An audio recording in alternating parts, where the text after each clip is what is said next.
se discutió el borrador de lo que iba a ser a partir de abril del 93 el nuevo texto de la Ley Federal de Educación 24.195. Es decir, mi primera participación fue como docente en analizar ese documento borrador del anteproyecto de Ley Federal de Educación. A partir del año 93, bueno, también acá tuvo mucho que ver el hecho de que yo estaba haciendo un profesorado en ciencias de la educación. Eso me llevó también a poder profundizar el estudio en todo lo que respecta a esta transformación educativa de los 90, es decir, analizar completo el texto de la ley federal y también experimentar desde la práctica docente, ya como maestro de grado, los principales cambios a los que apuntó esta transformación educativa de los 90. El primer cambio que lo vivencié fue el cambio de la estructura académica del sistema, es decir, cuando se cambian los niveles y ciclos del sistema educativo argentino, cuando aparecen como nuevos niveles la educación general básica, es decir, la EGB1, la EGB2 y la EGB3, y la educación polimodal, la educación superior universitaria y no universitaria. También me tocó muy de cerca lo que tuvo que ver con cambios en los contenidos de enseñanza. Para eso, a través de la Red Federal de Formación Docente Continua, cabecera en la jurisdicción de Corrientes, participé de los diferentes circuitos de capacitación. Principalmente he participado de 2 de esos circuitos, uno que tenía que ver con cambios en los contenidos de enseñanza, porque coincidía también que en ese momento en Corrientes, en el año 1995, aparecen los nuevos diseños curriculares para la EGB1 y para la EGB2, que era el nivel en ese momento en el que yo estaba trabajando como docente. También participé del circuito que tenía que ver con los cambios en los modelos de gestión, organización del aula, de la institución y en los modelos de supervisión y de gestión escolar. Es decir, mi experiencia, vuelvo a repetir, fue como estudiante del profesorado en Ciencia de la Educación, donde tuve que embeberme en todos los marcos teóricos hasta ese momento referente a esta transformación de los 90, estudiando desde el texto de la ley, como dije anteriormente, y todas las resoluciones del Consejo Federal de Educación, y por otro lado también poder actualizarme, capacitarme y perfeccionarme en estos 2 aspectos principales de estos cambios a lo que apuntó la transformación de los 90, uno que tenía que ver con la transformación curricular, como dije anteriormente, y la transformación en los modelos de gestión, organización del aula, de la dirección, de la gestión escolar y de la supervisión.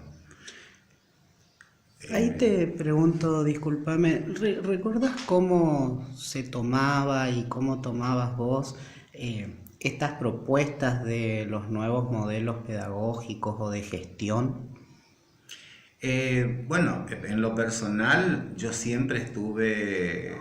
muy de acuerdo con esta transformación educativa de los 90, más allá de que yo veía resistencia por parte de los mismos colegas con los que trabajaba y por parte del equipo directivo, con esta cuestión de querer afirmar y por ahí querer decir que era una transformación educativa que la Argentina lo llevó a cabo por una cuestión netamente económica, donde había un ajuste de por medio, y también yo creo que esto lo decían desde el saber vulgar, sin embeberse tanto en los marcos teóricos, diciendo que como argentinos hemos copiado un modelo español, sobre todo de estructura académica del sistema, que había fracasado en España. Pero yo siempre opiné de que si bien se había copiado un modelo español de reforma española, y acá hago una distinción justamente porque yo creo que hay que distinguir muy bien lo que significa transformar algo y reformar algo. Y lo que yo siempre opino y voy a seguir opinando es que lo de la Argentina, lo que sucedió con la educación argentina a partir de la Ley Federal 24.195, fue una verdadera transformación. Y que eso ahí donde nos diferencia un poco de esa reforma española, porque en España lo que se fue haciendo fueron cambiando aspectos de la educación. Primero se cambiaron niveles y ciclos, después se cambiaron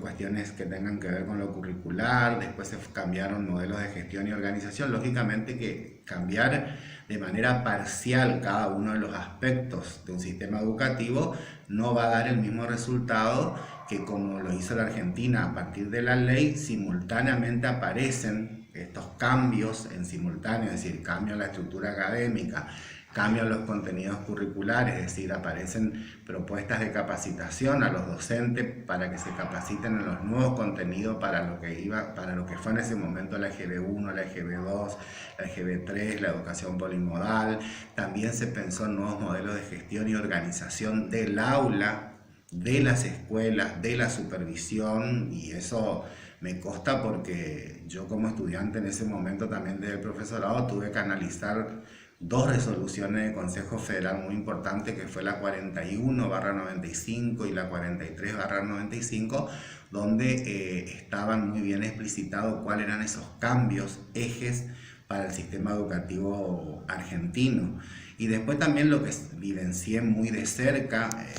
como maestro de grado y en la escuela en la cual trabajaba, era el cambio que tenía que ver con la infraestructura escolar y con el equipamiento de las aulas y de las escuelas. En ese momento recuerdo el plan social educativo, con el cual se mandaban bibliotecas para el aula, bibliotecas para los docentes, se mandaban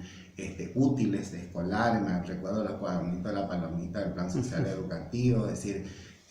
para mí, yo soy un fiel defensor de esta transformación de los 90 por lo que implicó para el sistema educativo argentino. Si bien el objetivo principal, que fue la federalización de la educación, no se cumplió al pie de la letra, porque digamos que el resultado, ya después pasados 10 años de implementación de esta ley, fue más que una integración de todo un sistema educativo, una fragmentación, porque hubieron provincias, como es seguramente aquellos que han seguido de cerca esta transformación, que no han acatado, por ejemplo, el cambio en la estructura académica del sistema educativo. Tenemos el caso acá de nuestra vecina provincia del Chaco nomás, que en ningún momento dio cumplimiento a este cambio de poder cambiar los niveles y ciclos. El Chaco, por ejemplo, siguió con lo que fue lo que era la escuela primaria de primero a séptimo grado, cuando ya Corrientes tenía implementado el primero, segundo y tercer ciclo de la EGB. Pero eso también tenía que ver con una cuestión de prescripción a nivel Consejo Federal, porque si recordamos los últimos artículos de la Ley Federal de Educación, no existía ningún artículo como existe ahora en la 26.206, donde prescribe que los cambios que son decididos a nivel Consejo Federal son de cumplimiento obligatorio en toda la jurisdicción. En ese momento eras docente en una EGB 1 y 2 ya. ¿Qué recordás de la vida institucional en relación a los circuitos de capacitación, al plan social educativo? Bueno,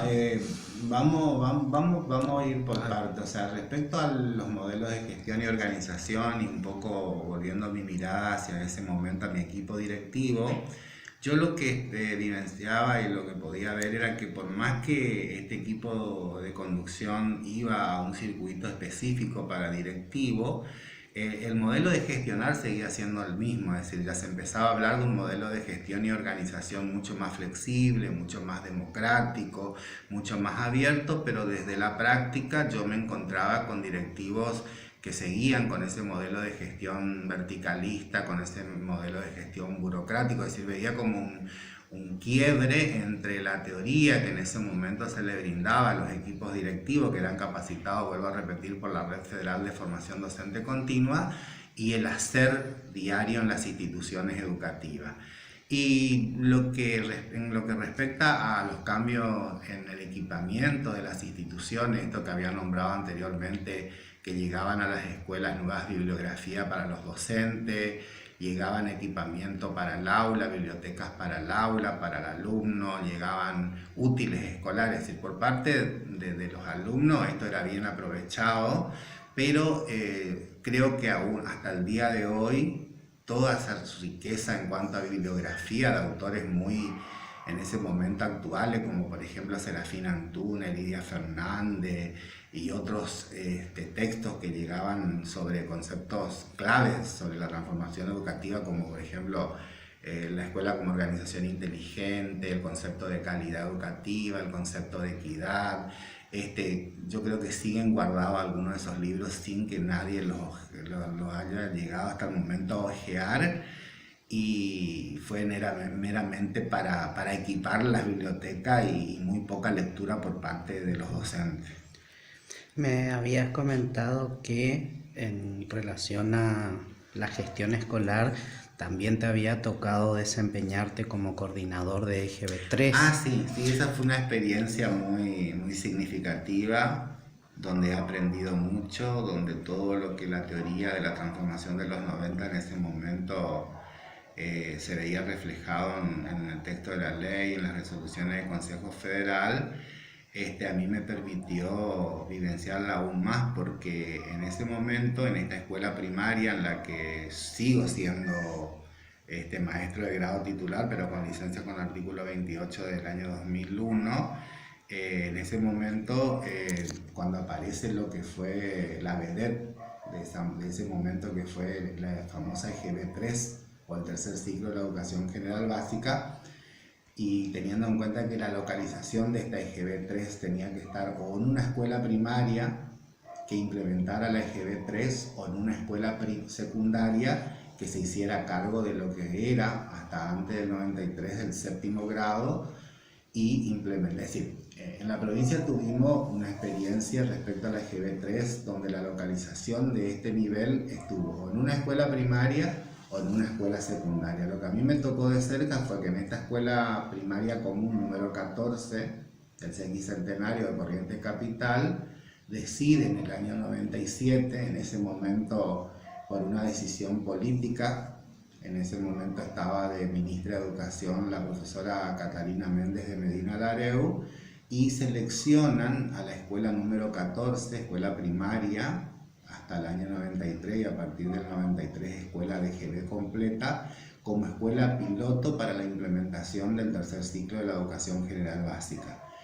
Como yo era maestro de grado titular de séptimo grado, y ya coincidente con la culminación de mis estudios como profesor en ciencia de la educación, estoy hablando de abril del 97,